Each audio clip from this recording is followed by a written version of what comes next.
you all to this Center for Process Studies seminar, where our featured speaker is one of our own, Dr. John Quiring. Why don't we start off by going around the circle and finding out who else is here. I'm Tess Cowan. I'm a PhD student in the Philosophy of Religion and Theology program, and I am I'm preparing to pass my German proficiency exam because That pretty well says it. I'm Joseph Lanty. I work at the Process and Faith Division of the Center for Process Studies. My name is Avery Faust, and I'm also a student in Philosophy and Theology.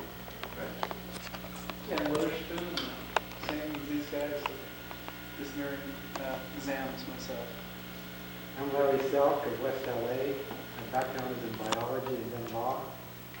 Had a career in neither. I'm sure enjoy coming up to the center and hearing what they have to say. John, we'll come back to you. I'm Will Beardsley, the director of the Process and Faith Center. I'm Louise Gelber, an attorney in Arcadia. I'm also a California commissioner. I serve as judge pro tem, and I'm very interested in the School of Theology and grateful to be able to come to this talk. Terrific. Welcome. My name is Vern Tipton. I go where she tells me to do what she says. Better.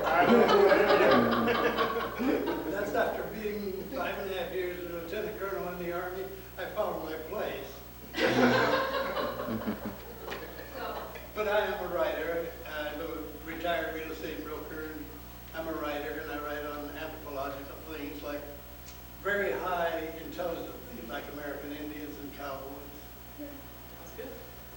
Well, welcome. Welcome to you. I'm Kathy Brazil. I'm on the staff at the Center for Process Studies and also a student at the Claremont Graduate School. And behind... And I'm Olaf Smith, PhD student in philosophy at CGS and on the staff at the Center for Process Studies.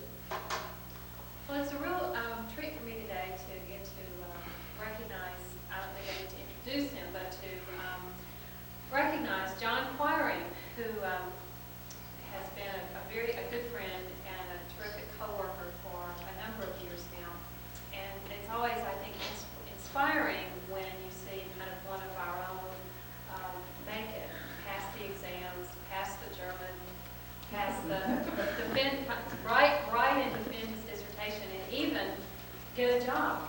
As you can see here on the first page of John's paper, he is currently, as well as being one of the co-assistant directors at CPS, he's also an instructor now at Crafton Hills College in Kentucky. So John, welcome. Thank you. Good to have you. I've got copies of the paper. I'm going to read most of it. I've given this in 20 minutes, 30 minutes, and I understand I've got about 45 minutes or 40 minutes, and I'll leave about 35 or so minutes for discussion. Well, maybe I can make it shorter. I'm not going to give all of it, but the heart of it. Let me just extemporize a bit of what this is. America has a green party, a political party that tries to put ecology or ecological wisdom at the base of its theorizing about what political economics should be. It's very new. It hasn't gone far yet. It may not go very far. Right now there's a sizable backlash to environmentalism in general and to the green idea in particular. But when I started this dissertation about 6 years ago, well, this paper is a summary of my dissertation, which I finished last fall. When I started the dissertation about 6 years ago, there was considerably more enthusiasm about environmentalism than there seems to be now. So in some ways, this is very dated. In some ways, it's 60 or 70 years ahead of its time. And so I'd like us to talk about that when I finish, see where you think it fits in the scheme of things. But, in the Green Party, there are three major theoretical movements that influence its thinking. The original one was deep ecology. I'm going to talk about that. And there was social ecology. And then ecofeminism is the third and most recent. These three movements sort of struggle with each other. They criticize each other. I'm trying to show a way of integrating their insights. But not only integrate their insights, but integrate their insights with traditional religious spirituality, and then to sort of present a way of holding all of it together at the theoretical level and at the practical level, at the political level. Because as I see it now, the center is not holding, and we're all like lost sheep running off in our own directions. And I'm trying to call us together, theoretically and politically long enough to transform our society towards to win. With that, I'll start reading, and I'm going to tell you when I'm going to skip pages. First of all, those of you who have copies or want to look at it, you might look at page 4 because there's a diagram that sort of pictures this or maps what I'm going to say. I try to integrate these various movements by talking about gender, race, species, and self aspects of our human nature, both individually and socially. And the scheme that I use points to the notion of a true center or ultimate reality that's at the heart of things, and that we need to decenter our own particularities in relation to that center. Not deny our particularities, but decenter them, not worship them. But then I don't declare a particular name for the true center. That's up to each individual to decide what he or she thinks it is. So that's a picture of it, and I'm going to tell you what this is all about. Page 1. Do we need more money, more military, or more security? This paper derives from my dissertation and argues that deeper security lies in a larger realism beyond self, human species, white race, and male gender-centeredness. It can be experienced through a series of transformations of perspective by which we see ourselves as ongoing parts of the largest reality and therefore of all beings. This paper has been designed as a guide to a variety of liberation discourses organized by a conceptual scheme that integrates their theories of oppression. You can see that in diagram 1. The potential coalescence of their constituencies behind a platform resembling those of the world's green political parties is thereby indicated. But coalescence, I suggest, is more important than the word green or the parties that bear its name, and the transformations are more important than party victories. I forgot to introduce something else. I talk about process theology. I don't say much about it in this paper, but it receives about 4 or 5 pages in my dissertation.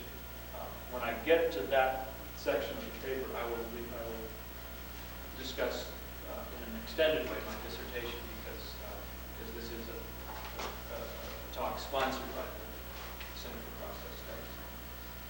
The critical theories investigated illustrate the extent to which the unsustainable Western lifestyle, which we model, advertise, and export around the globe, is driven by insecurities. Insecurities generated by our ego, species, race, class, and gender alienations from each other, from nature, and from nature's goddess. Here I'm experimenting with Rosemary Radcliffe Luther's experimental concept, God/S. It means that God should be viewed as having stereotypically female as well as masculine attributes, as well as transcending those attributes. Luther has apparently discontinued her use of that conceptuality or that concept in her recent book, Gaia and God, but I still like it and I use it here. But disagreements between proponents of the theories weaken the political coalition for a sustainable green alternative. This paper calls attention to the complementary and sometimes common concerns of the theories. The individual oppressions critiqued by traditional religious spiritualities and the collective oppressions critiqued by contemporary ecological philosophies are here characterized as variable and cumulative. A pyramid of oppressive capacities is hypothesized, locating Western white males at the apex. Additionally, the philosophical and spiritual critiques of alienation investigated contain resources of empowerment, for non-econocentric green political economic theory, informing local praxis in progressive coalitions varying by region and crisis. Now, please pay close attention to this paragraph because it's sort of the heart of the whole thing. My micro-thesis is that false-centeredness is a common factor in a variety of human oppressions: self over other, human over non-human, or civilized over primal, white over non-white, and male over female. This provides an initial linkage to guide investigation of the various philosophies and spiritualities that address these respective oppressions. We then have ingredients for an expanded theory of salvation, or soteriology, as radical transformation, grounds for the reconciliation of competing spiritualities and philosophies, and hope for an expanded coalition of movements and constituencies to empower participatory, just, and sustainable political economics.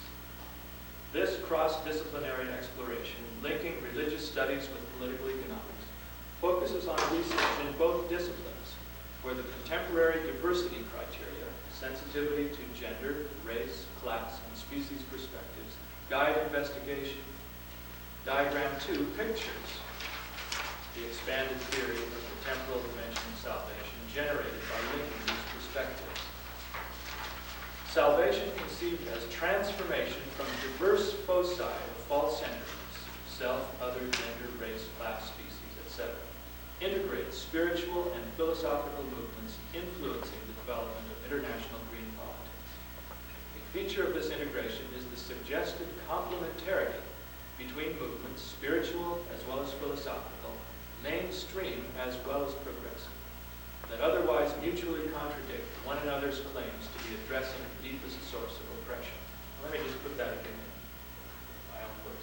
Got all these movements, traditional spiritualities, traditional religions, trying to say, look, here's the core of the human problem.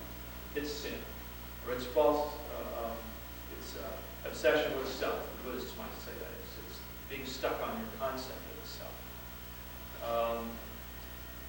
Judaism might say, well, it's idolatry. That's the concept that might be used. Worshipping something that's not God. Then you have the contemporary contemporary radical movements as the ecological movement contextualizes that. Deep ecology says it's human-centered. Humans as a class oppress non-humans. Social ecologists say the rich oppress the poor, the white oppress the non-white. Feminists say males oppress females. The males as a class oppress females as a class. So here you have sort of critiques of individual sources of the human problem, critiques of social or class or group aspects of the human problem. And I'm trying to pull them together in this theory. So sections 2 through 5 of this paper critique the malleable and socially constructed aspects of the ego, species, race, and gender dimensions of our human nature.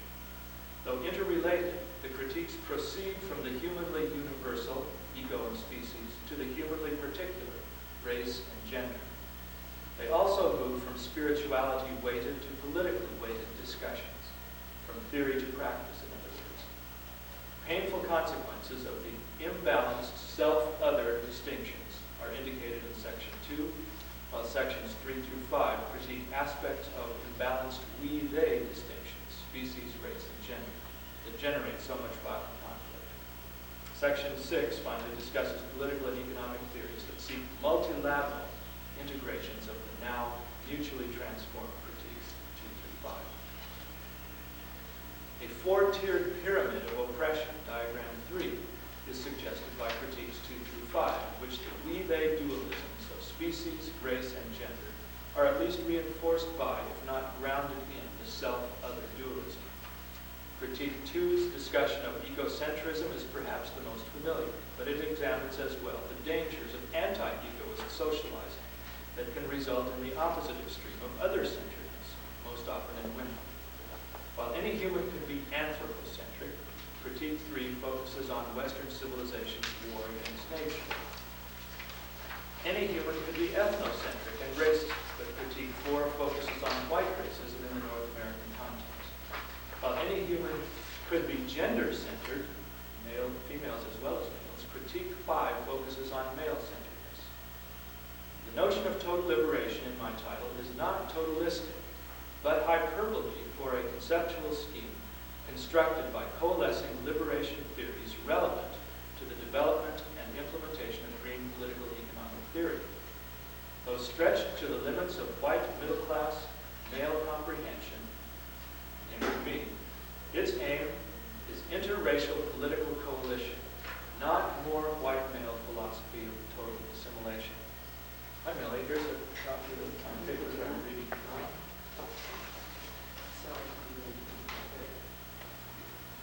On page 7.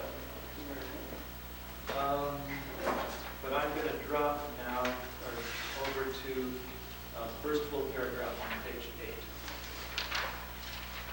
Instead of egocenteredness, some environmentalists see human-centeredness as the basic flaw. Many feminists focus on male-centeredness. Yet again, people of color, disproportionately represented in America's growing underclass, critique ethnocentrism, racism, or class-centeredness. Thus, liberation theorists conflict in their views as to which perspective uncovers the deepest source of evil. Partly because of such disagreements, divisions exist among influential movements in green politics. The ecologists, as I've said, focus on anthropocentrism as the root of evil, though acknowledging other factors. Social ecology seeks to unify the critiques, namely the deep ecology and social ecology, deep ecology and ecofeminism, by claiming that human domination of nature derives from the domination of human by human. Many ecofeminists point to misogyny or androcentrism as the epicenter of exploitations of the earth, women, and people of color. Now listen to this next quotation, because this sort of sets the problem. This is why I suggest we're having so much difficulty forming a progressive alternative to Democratic or Republican Party politics. I think most of us are dissatisfied with what those parties are doing. There's abundant energy and abundant movement outside those political parties, but we can't get it together. Here's a statement of why. This pluralism in contemporary political philosophy and activism is nicely summarized by Roger Gottlieb. With the advent of feminist, anti-racist, and ecological perspectives, the notion that one single social structure, class, could serve as the basis of analysis and social change was swept away. In other words, that was the sweeping away of Marxism. And this is a post-Marxist speaking, Roger Gottlieb. A central thrust of all of these movements is to challenge false claims to universality by either the dominant philosophical tradition or by other purportedly universal but really limited radical perspectives. All philosophy, suggests Gottlieb, is necessarily colored by a host of factors that, if acknowledged, considerably vitiates any claim to universality, intellectual authority, or grand truth. Now that's a huge challenge that process theology is only now in the process of dealing with, because process thought wants to absorb everything, and it's being told, well, you can't do that, or you can't expect other people to join you in that program. Or at least that's how I see what's happening. We now seek talk by a multiplicity of subjects in a multiplicity of theoretical vocabularies and pragmatic concerns, and no longer even search for one centralized, central, univocal source of truth. The challenge we face then is how to facilitate pragmatic political coalitions of the constituencies of diverse philosophies and spiritualities if final unifications are out of the question as being inevitably biased and imperialistic.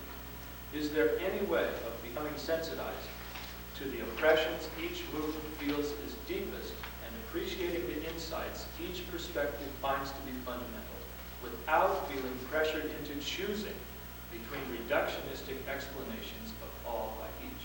Because the suggestion here is that any attempt to do philosophy is to see everything from a particular point of view. So you're going to reduce everything to your categories, your limited perspective. So you're going to end up with a woman's perspective, or a man's perspective, or a Western perspective, or an Eastern perspective, or a rich, ruling class perspective, or a liberation poor person's perspective. But none of them can possibly comprehend the whole thing in a truly universalistic way. So I'm suggesting all we can do is pull together at the political level in contemporary coalitions. It's a radical and it's a sort of disheartening conclusion, but I've had it pretty much rammed down my throat, and I'm convinced that that's the way things are. Skip now to the bottom of 10. The term false-centeredness is favored by me as an alternative to the virtually ruined terms sin and idolatry. Sin, I suggest, is turning away from true ultimacy, but is popularly identified only with particular consequences of the spiritual long term, which seem to remain permanently controversial. Idolatry, though narrowly referring to worship practices and religions not one's own, actually applies to the establishment of false ultimates from a vast range of candidates. In other words, traditionally people said, well, that culture over there worships, idols of wood and stone. I'm saying, anything to worship. Political power, economic growth, our gender, our race, our class. Any of these things can be idols. So idols can be made of scriptures, saviors, concepts of the Savior, religious leaders and institutions. Idolizations can include truth, beauty, freedom, justice, reason, and language. Social phenomena like nations, governments, political parties and leaders, ideologies, technologies, military might, economies and material wealth, values like quantity, time, speed, efficiency, mobility, success, progress, growth, and power. Idolizing of relational phenomena like family, marriage, intimacy, and sex is quite commonplace, as well as of psychological phenomena like feelings, pleasure, and happiness. In other words, we can find texts and movements, authors, who make the whole world reducible to one of these values, and I'm saying that's idolatry. The concept of idolatry, needless to say, is very radical in its potential for decentering and relativizing the gods of modernity, postmodernity, or any other age. So I'm going to skip now sort of an unpacking of that concept of idolatry, and begin now my discussion of these, my sketches of these various movements that I'm trying to hold together. So what I've done is I've sort of pictured the core of this paper, the hub that holds it all together. Now I'm going to start moving around into the spokes of the wheel. The slogan "Beyond Egocentrism" refers to transformation from false self-centeredness or blinding self-concern to true self. My own reading of classic texts of the world's religions suggests a summary in which transformation from self-centeredness is central. This is what I learned from John Gay. The religious ultimate is widely characterized in the scriptures of the axial age religions, in some primal faiths and some feminist theologies, as eternal, imperishable, undifferentiated, or one, all-embracing, omnipresent, the infinite in the finite, immanent in the heart of things, yet beyond or transcendent, elusive, and that from which all things come and to which all things return. I'm suggesting that's sort of a thumbnail sketch of what the world religions are saying God is, or ultimate reality. The ultimate is said to be knowable. Now this is how you know it. The ultimate is said to be knowable through mindfulness of our own impermanence, through inwardness, transcendence of our own wordiness and intellection, love of others, and experience of communion or union by dissociation with or mystical death of one's false self, ego, or heart, and by mystical identification with a true self, ego, or heart. The lifestyle, enabled by oneness with the ultimate, is widely characterized again in the world religions as practice of the golden rule predicated on the intrinsic relatedness of all. This makes work for the good of all possible through compassion, love, justice, kindness, generosity, and service to all, including one's enemies. Good is returned for evil. Through self-control and adherence to the golden mean, hedonism and enslavement to desires are prevented. In living a materially simple, humble, and nonviolent life. One minimizes temptations for others to acquire excess by theft or war. That paragraph is important because I'm suggesting, it's that reading of the world religions that I see as compatible with the contemporary environmental movement. For different reasons, world religions have sponsored theoretical portraits of lifestyles that would facilitate sustainable living if we lived by them, that most of us suggest. The oneness experienced in self-transformation, then, is realized to convey a sense of ultimate security, releasing one from the love-obstructing fear of death caused by clinging to an image of oneself as an individual and hence perishable entity. Evil on this view is not the pain of sensitivity and perishability, nor of the predation of symbiosis, but the human subversion of unity or oneness through false self-separateness and absolutization of partial groupings, contributing by the objectification of others to the violence of injustice, oppression, polarized extremisms, and ecosystem disintegration. This theme of axial age religions can be refined by responding to ethical, feminist, and psychotherapeutic critiques of self-denial with reminders of the religious two-self distinction. In other words, there are those who say, well, the religions go too far. They try to kill ourselves. They try to kill our individuality. Die to the self and talk about self-denial. What I'm saying is, well, there's a misunderstanding there. It's based on confusion. Comparatively simple religious moral psychologies of a divided human nature, self, heart, or desire, until the ego is transformed, repressed, or extinguished, are presumed to describe all humans at all times. The divisions of self are variously characterized as higher over lower, true versus false, pure versus impure, authentic versus alienated, deep versus accidental, or spiritual versus unspiritual, and tend to parallel concepts of virtue and vice, again taken to describe the potential of all humans. Now that move is necessary to make room for feminism, because feminists are the most outspoken in that critique of false. Feminists are most outspoken in critique of the critique of false self-centeredness. Section 3.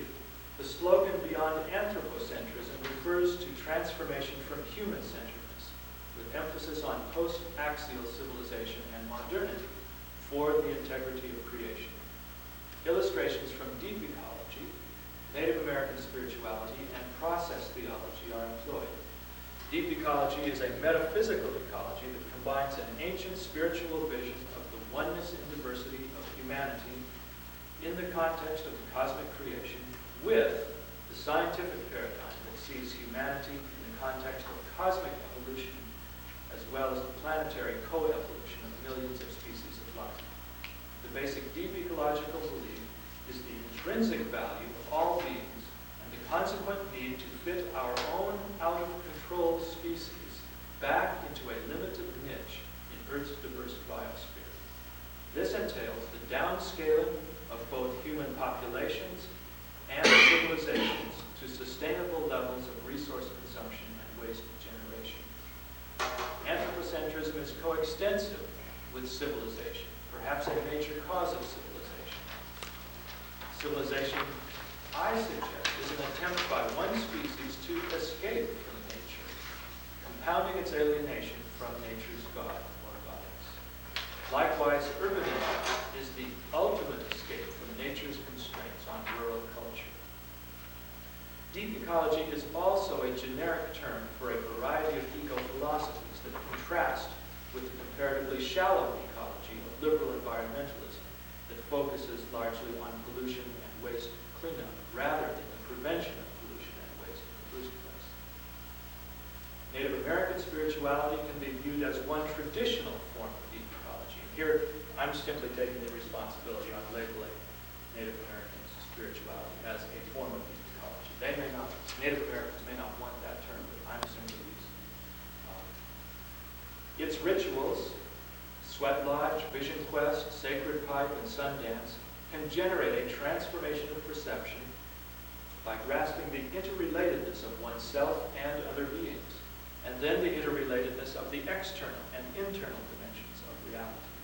The threefold process consists of purification of body, soul, and spirit, spiritual expansion for realization of one's relationship to all beings, and third, identity with or absorption into ultimate reality. Process theology can be considered a Christian form of deep ecology. Now, Christians maybe have gone the furthest in developing process theology, but there could be Jewish process theology, there could be Buddhist, there could be a process Buddhism or a process Buddhology, there could be a Hindu process theology, a Muslim process theology. But I'm simply saying, because this is my perspective, process theology can be considered a Christian form of deep ecology. It develops a holistic reading of Christian and other spiritualities on the basis of a non-dualistic worldview as an alternative to 2 millennia of theological instruction based on the dualistic presumptions in antiquity.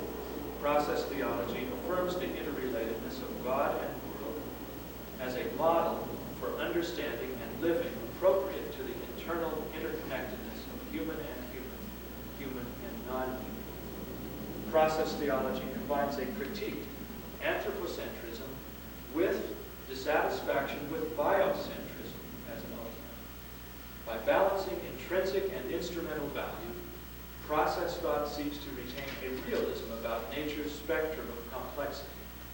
These two types of value peak at different ends of the evolutionary ladder. Indispensability to life is the measure of instrumental value, while intensity of feeling is the measure of intrinsic value.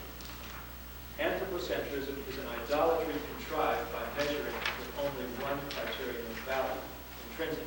Let me just illustrate what that means. Intrinsic value is said to be a value that all beings have by virtue of their being creatures. But creatures of different complexity, from the one-celled organisms up to us humans with 10 billion brain cells and 1,000, 100,000 genes. We're the most complex thing that we know. So we want to say we humans have the most intrinsic value. But if you stop there, then you set up a hierarchy in which we are, top dog, and everything with less complexity is demoted.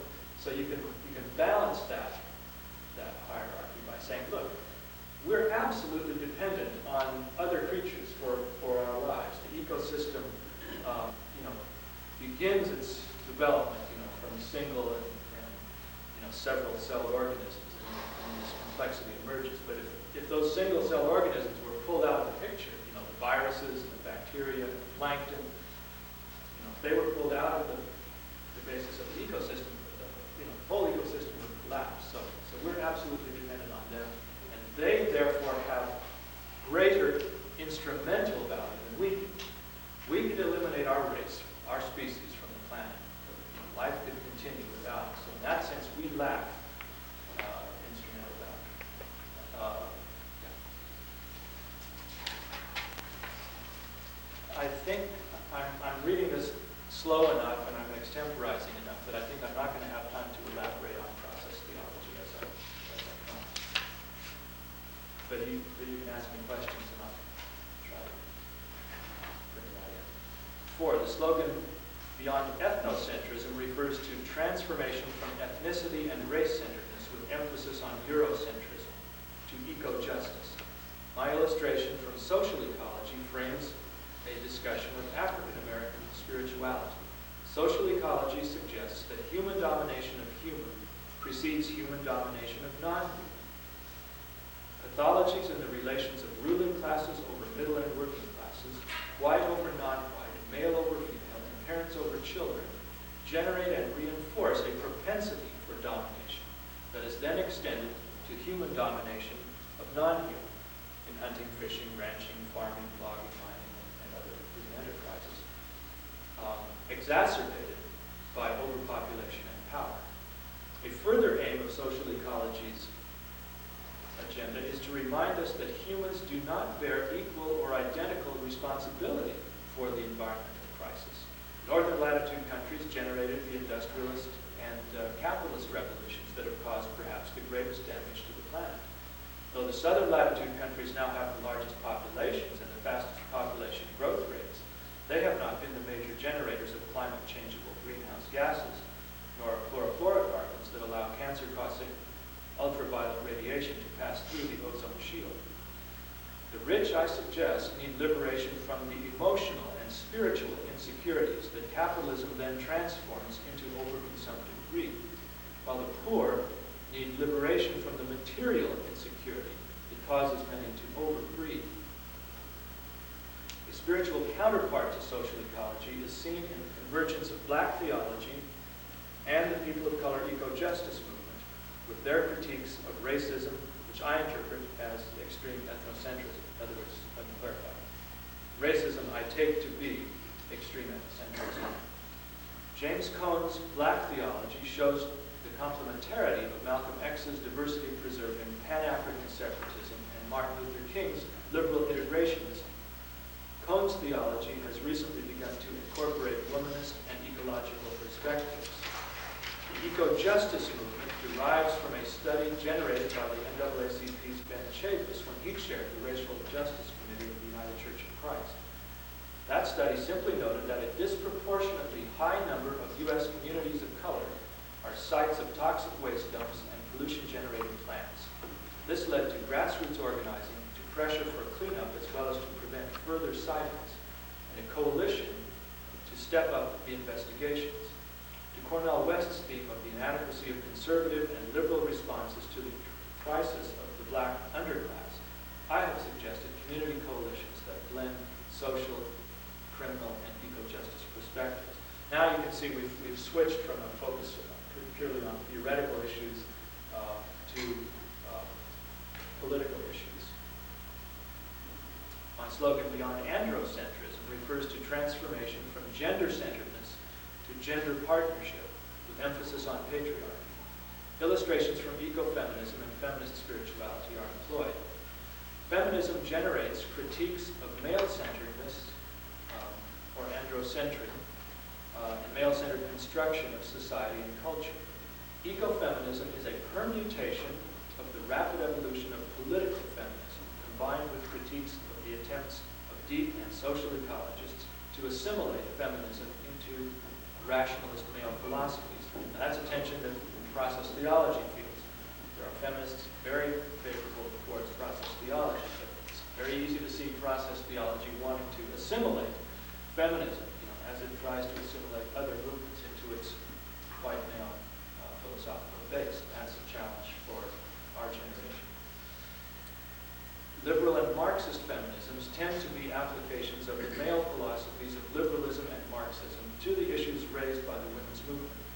Radical feminism emerged in the 1960s, claiming that women have a unique experience base and a unique perspective that needs to be influential in any reconstruction of post-patriarchal political theory and culture. But then feminists of color, pointed out that women's experience is not univocal.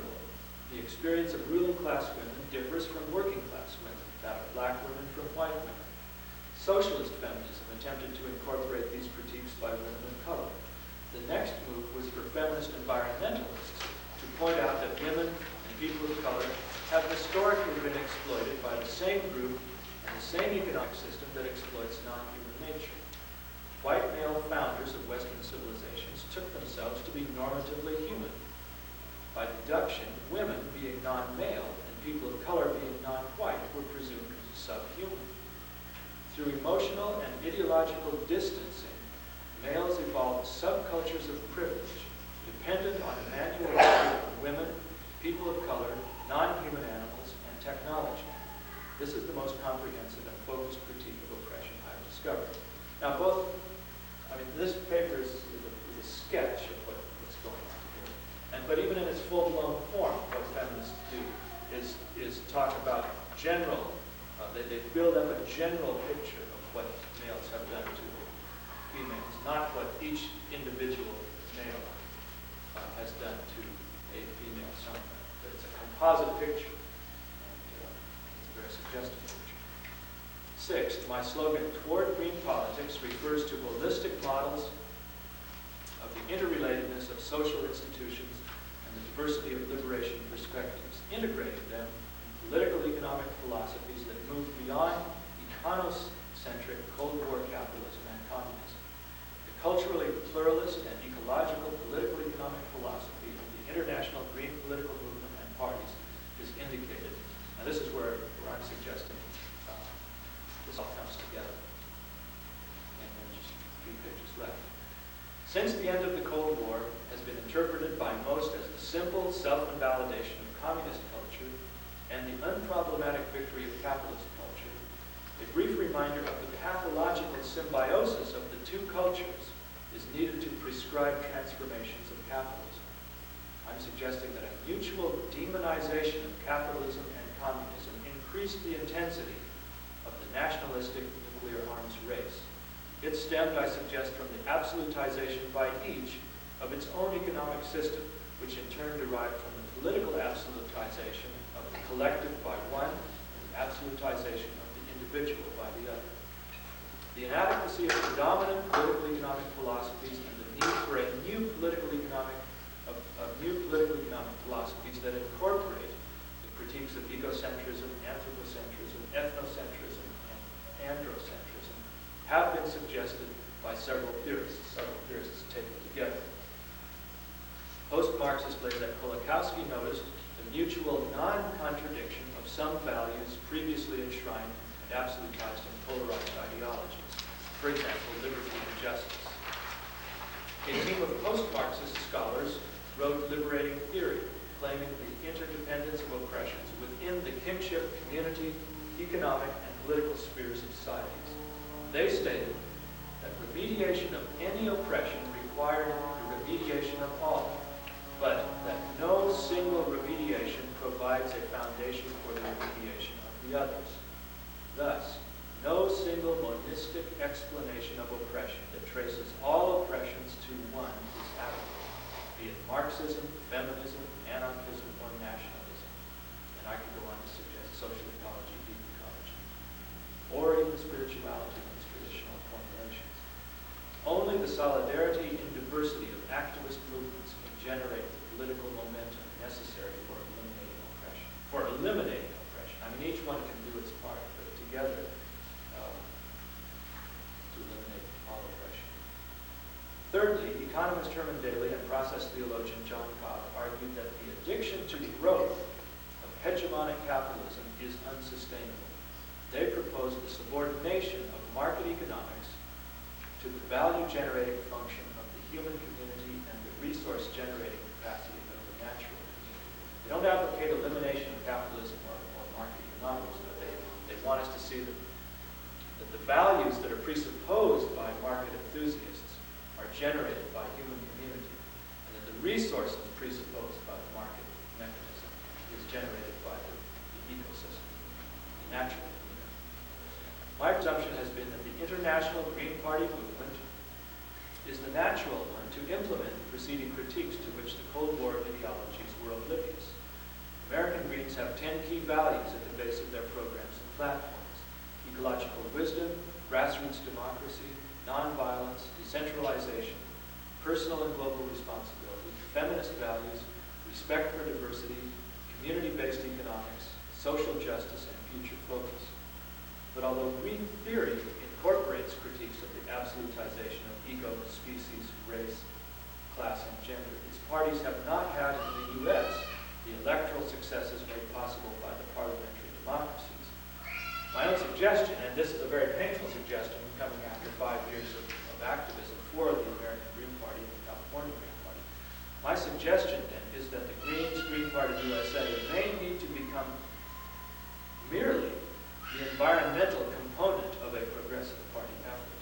And I'm not even sure that a progressive party effort is possible, but I still have some activities. I conclude then that the notion of an ecological self is available to indicate the nature of persons who have been exposed to the consciousness-raising effect of each of the preceding critiques. several hypotheses about the root of evil or oppression suggest themselves. And here's where I'm getting back, and the circles come all the way around from theories to baptism, now going back to theory. On the simple hypothesis, self-centeredness is basic, and all oppressions are variations of the self-other oppression. Traditional religious transformation should set each group transformation in motion. On the complex hypothesis, deriving from the presumption of a holistic interweaving of oppressions, temptations to false-centeredness differ between individuals and groupings of individuals by gender, race, class, and species.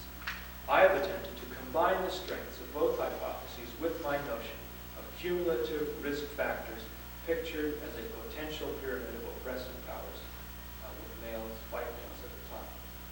The self-other oppression is pictured at the base to indicate its involvement in each variable group oppression. But the strata within the pyramid indicate variable influences in the construction of the system of oppression.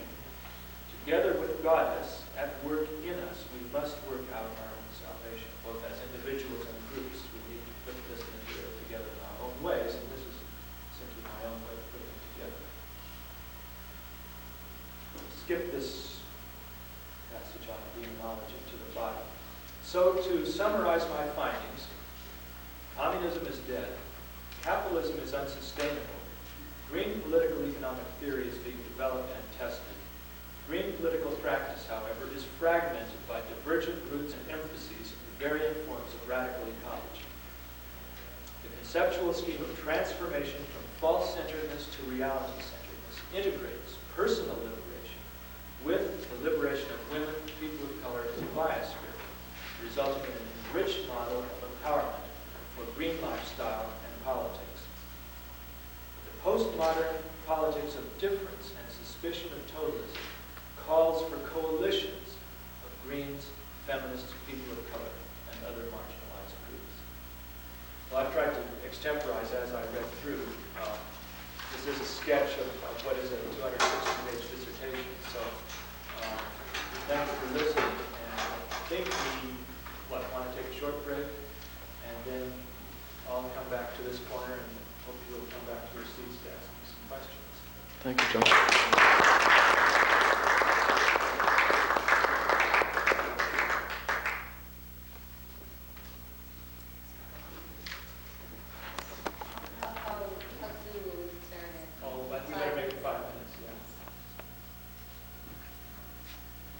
Some of these folks have to leave for other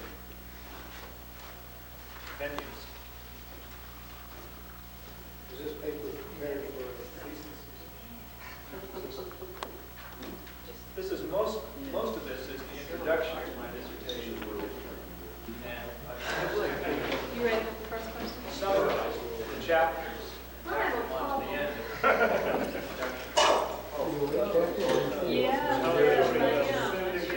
And you're back now? Well, right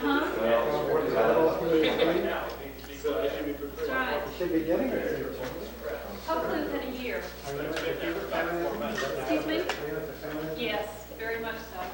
I don't know What? it was rejected by one early Yes, but 5 years later, Thanks for coming. Oh, thank you. Thanks for. Oh, no. Don't have any fun. See you right then. Okay, Yeah. take care.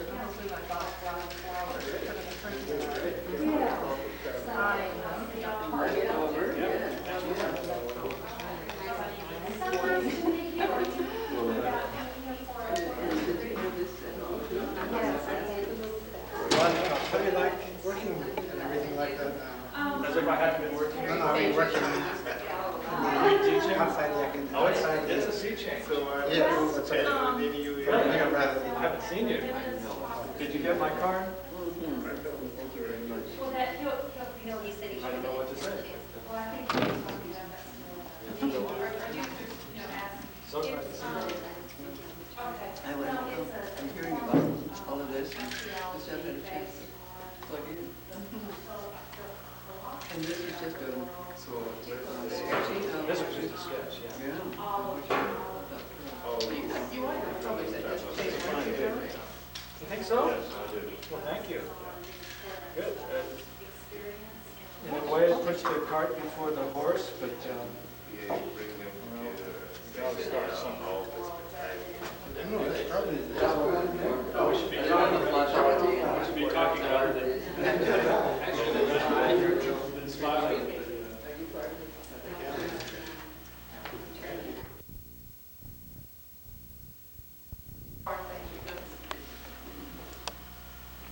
So, let me just say that this is obviously very, there's a diversity of materials in here. And there's religious and there's political. And there's philosophical, and there's mainstream and there's radical. So, and there's a little bit of process. So, just about every group that I present this to, singles out or focuses on one particular area. Have at it. I want to add, may I? Sorry about that. You're the facilitator. Joseph's got his hand up behind. All right, go ahead. thank you. I need to leave soon, so I feel Go right ahead. I just want to thank you very much for the depth of information. The dirt. Yeah.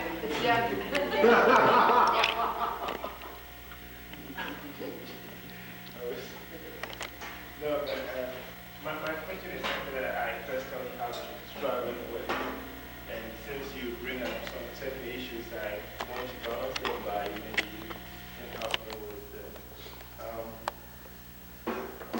with the way that your paper is, you seem to be pro-diversity. And as a black person, I kind of really like that a lot. But the problem I have anytime I'm thinking about that is the issue of, it's this issue that it seems to me that historically there are certain societies that put before them a certain norm or gaze, a certain normative gaze. And then there are some societies, when you read them, it's like you don't care for any such thing. Everybody does what they want to do and things go on. And societies that do posit a certain normative gaze seem to,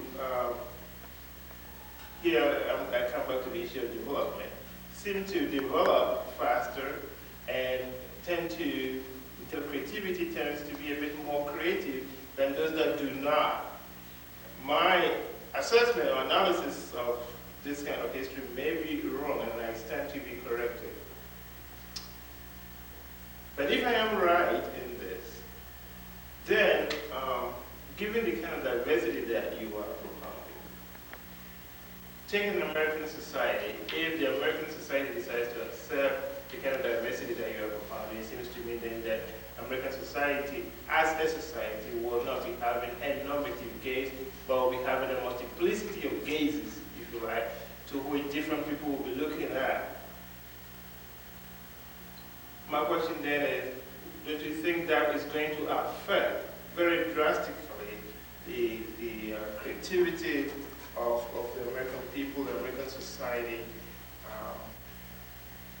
I don't know if I'm making myself clear here, because it seems to me, I've had discussions with people at the Humanities Center in the other departments, and there is always this deconstruction of a normative gaze, and I suggested to them that it seems to me that a society must have a normative gaze for that society to go on. Without a particular normative gaze, society is going to have a problem with creativity and societal balance and so on and so forth. But I could be wrong, and anytime I say that, I back off again, because then it seems to me I'm suggesting that one particular norm should rule, and then it gives me all these problems. But I do not have an answer, and I don't know if you can help me with this. All I can do is translate what I've heard you say, into my own way of talking. I mean, it sounds like you're saying that a kind of normative gaze or a homogeneous agenda, generates creativity. I assume you mean economic creativity. And I guess that's a thesis that it would take a lot of evidence, to verify. I mean, it doesn't strike me as problematic. So I'll just accept, for purposes of discussion, I'll accept that you're right about that. Well,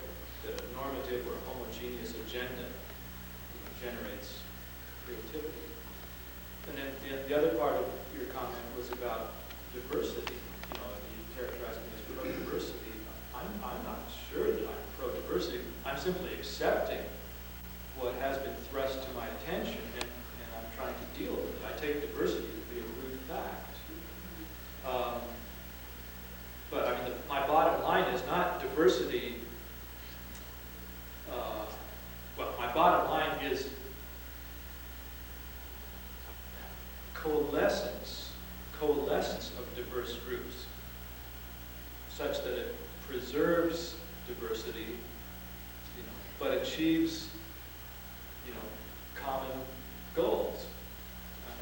In other words, the big metaphysical slogan would be unity in diversity, or diversity in unity.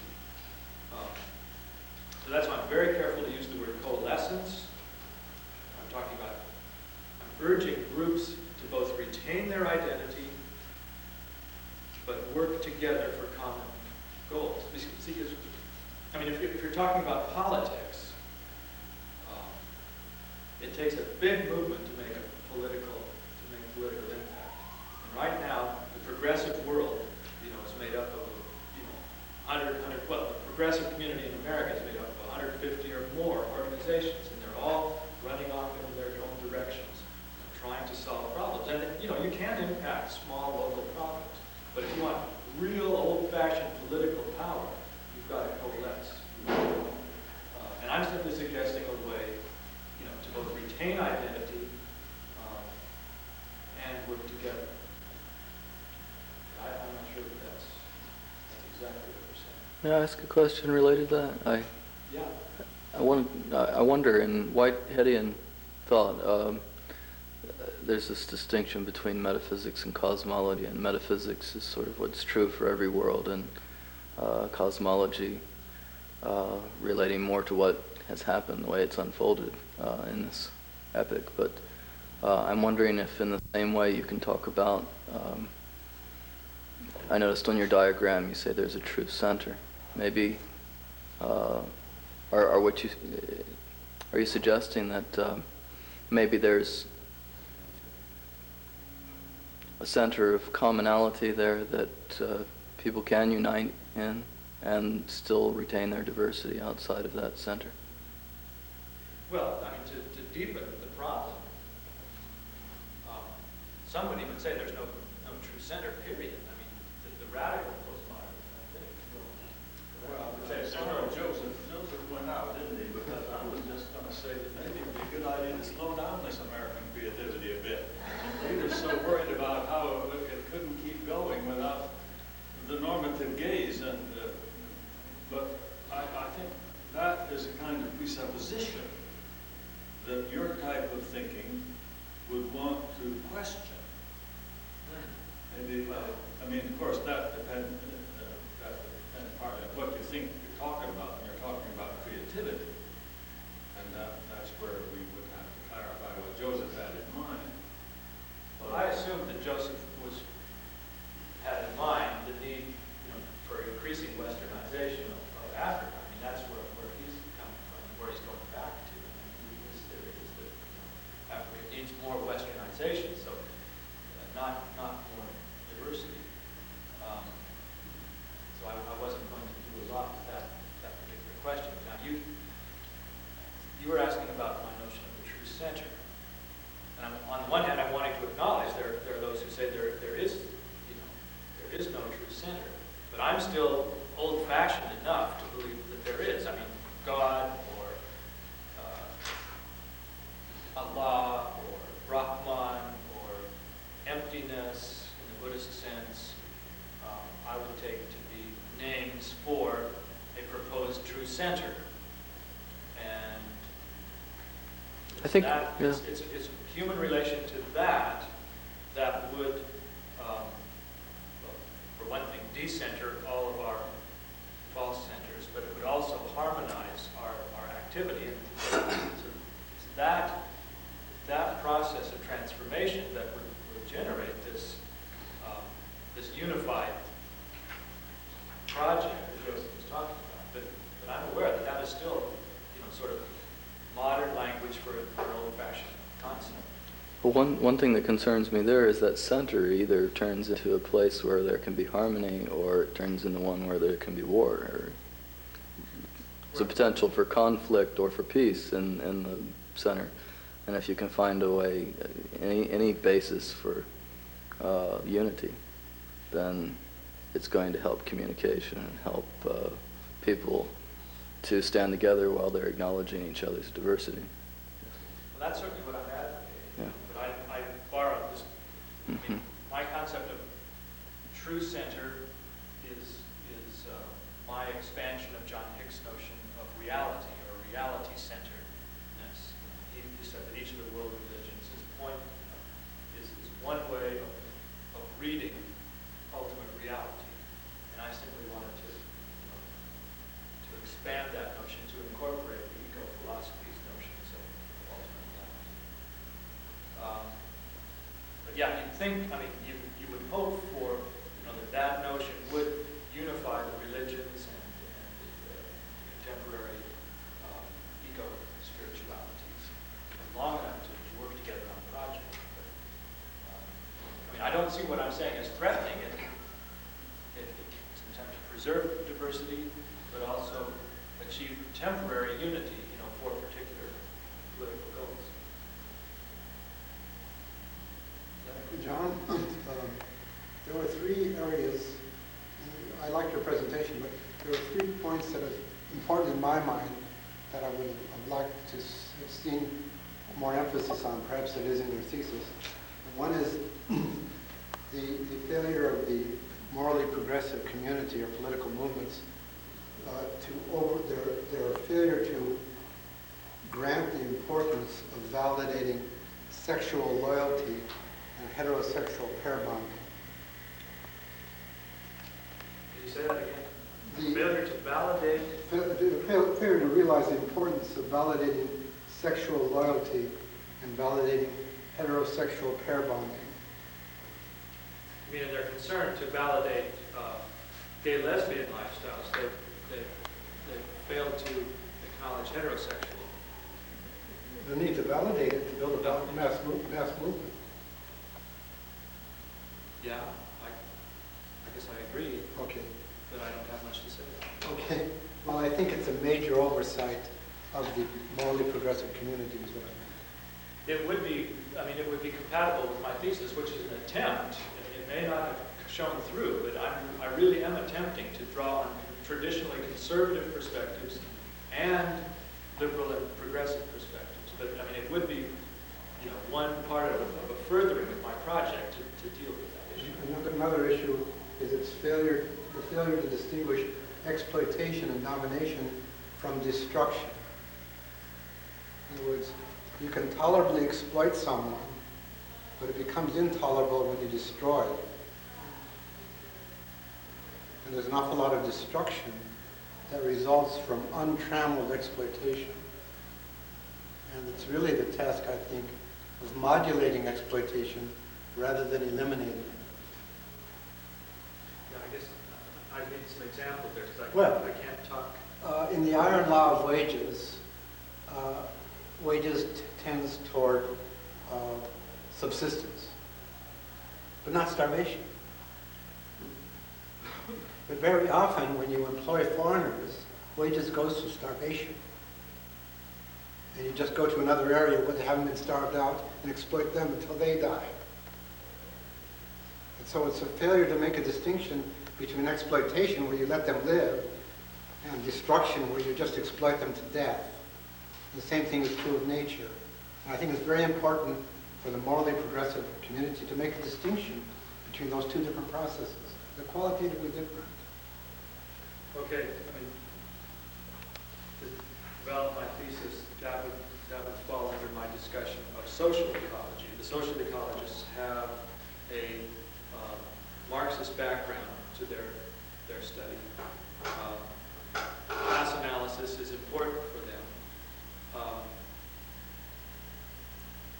The chapter where I deal with that tends to contextualize the issue of class in the American dilemma of the underclass. So I talk about it in terms of people of color in the inner city environment. So, I touch it, but it's left behind. This is a real failure of the Marxist analysis, because Marxist analysis talks about the evils of exploitation, but overlooked completely the mass murder of millions of poor peasants by Stalin and Mao. And both of those took place within the domination of a Marxist-oriented power structure. think that's part of the flaw of Marxist analysis in failing to distinguish exploitation from destruction. According to the way they operate, exploitation is bad, destruction is okay. Yeah, I see. I guess I didn't get what you were driving at. I thought you were alluding to the need for a class analysis that, that acknowledges the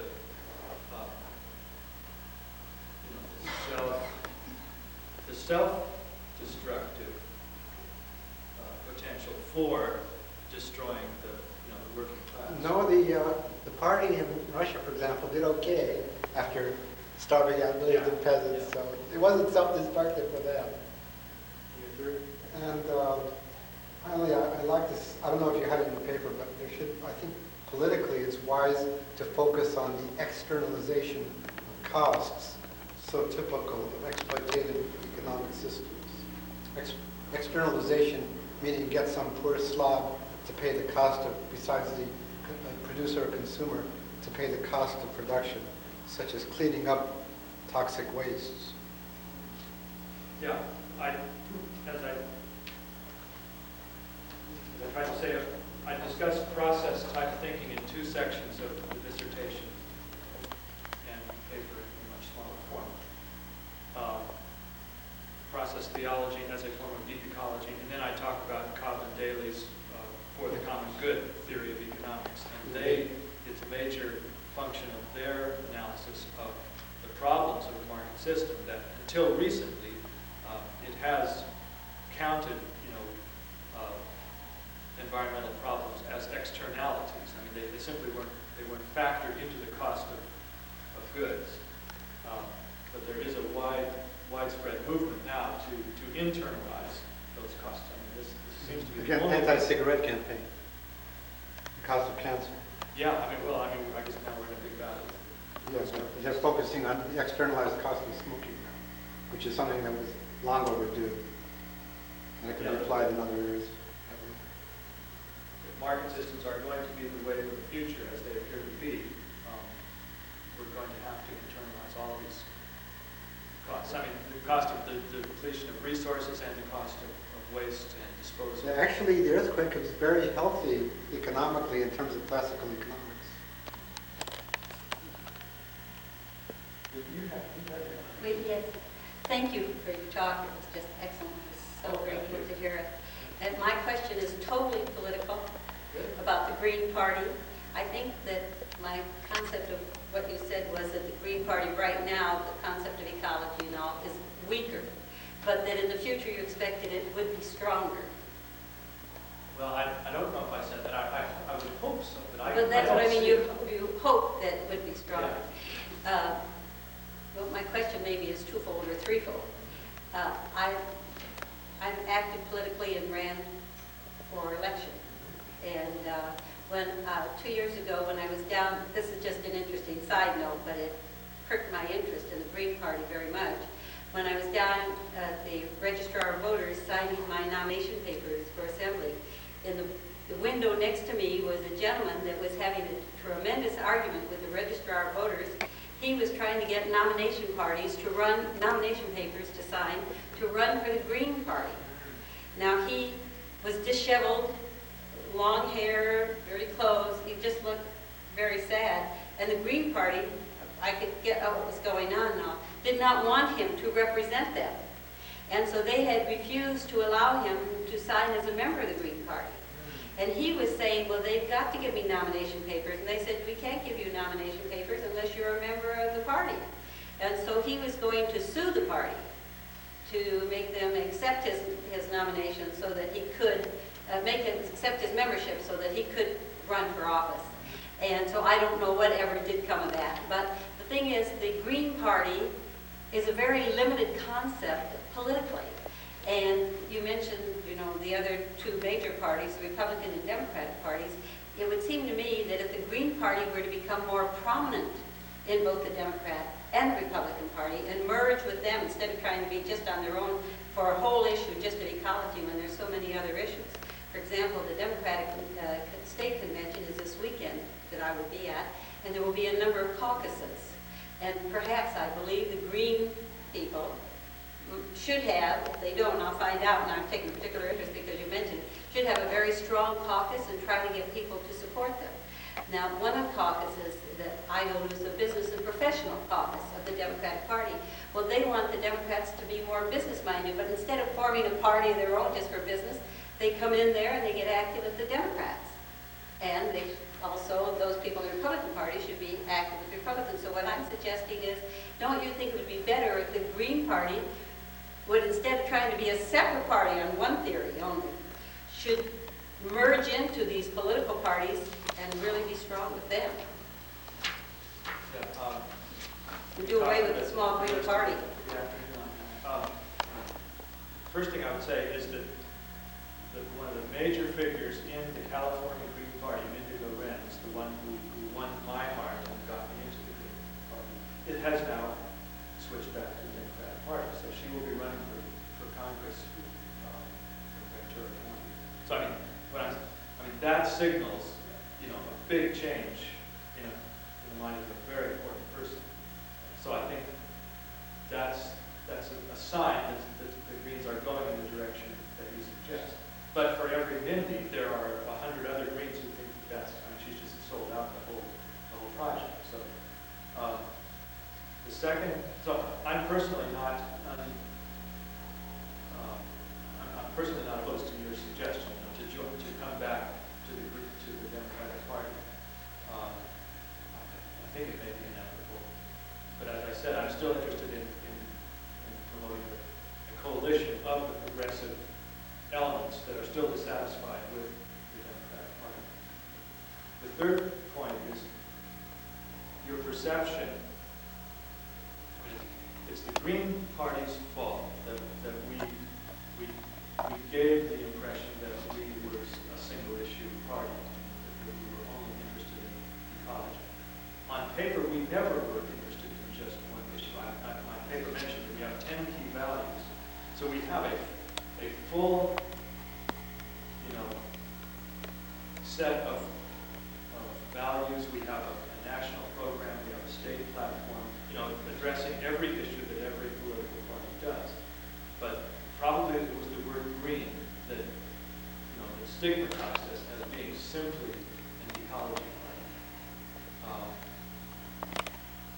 I think that may be that may have been a fatal weakness to choose, you know, a color for our symbol. Fourthly, we thought that there was a chance to operate at least at the state level with the kind of success that we've had, that you saw for a while in the European parliamentary democracies, where if you had at least 5 to 10% of community interested in the green values, you know, you could get represented in the mainstream government. That seemed more realistic 5 years ago than it does now. I mean, even then, I kept my fingers crossed always. But now it seems even less promising. I was impressed by Gottlieb's pluralism. I was wondering if you ended up as a pluralist or a more philosophical person. Well, again, all I can say is that this is a metaphysical statement. I see reality as one thing and as many things. Reality is one, but it manifests itself as a diversity. So I try to hang on to both of those poles. And not come to a conclusion. Well, the conclusion is that reality is mysteriously both one and many. I mean, that's my position. Reality is Mysteriously both one and singular many. at the same time. Yeah. I think a way out is to look upon balanced forces as producing equilibrium and unbalanced forces producing movement and change. I mean, the history of metaphysics is the history of, well, among other things, it's the history of the debate, you know, between whether reality should be characterized more mystically as one thing or as two things or many things. My current position is that just about anything you say about reality is wrong. You have to have a way of holding together these tendencies, the pluralistic tendency, the monistic tendency. So my reading of the world religions is that in their mystical strands, the mystics talk about a coincidence of opposites, or a unity of the diverse aspects of society. So I've temporarily settled on that reading. I mean, and that's consistent with Whitehead's view that the candidates for ultimate reality, God and world, are not to be viewed as two things, but as he almost talks about a coincidence of opposites at the end of the process of reality. But God and world are mutually immanent. You can say that God is in the world, you can say that the world is God. But you keep talking about world, you keep talking about God, but they're not two things, separate, totally separate. And then the world is not just one thing, but it's again a unity of opposites, male and female, light and dark, positive and negative. So, I mean, that's just my solution. I don't make a lot of metaphysics if I don't have to, but metaphysical type thinking is always in everything we do. So at some point it becomes a program. I try not to get lost in metaphysics. That's what I'm saying. I keep trying to call us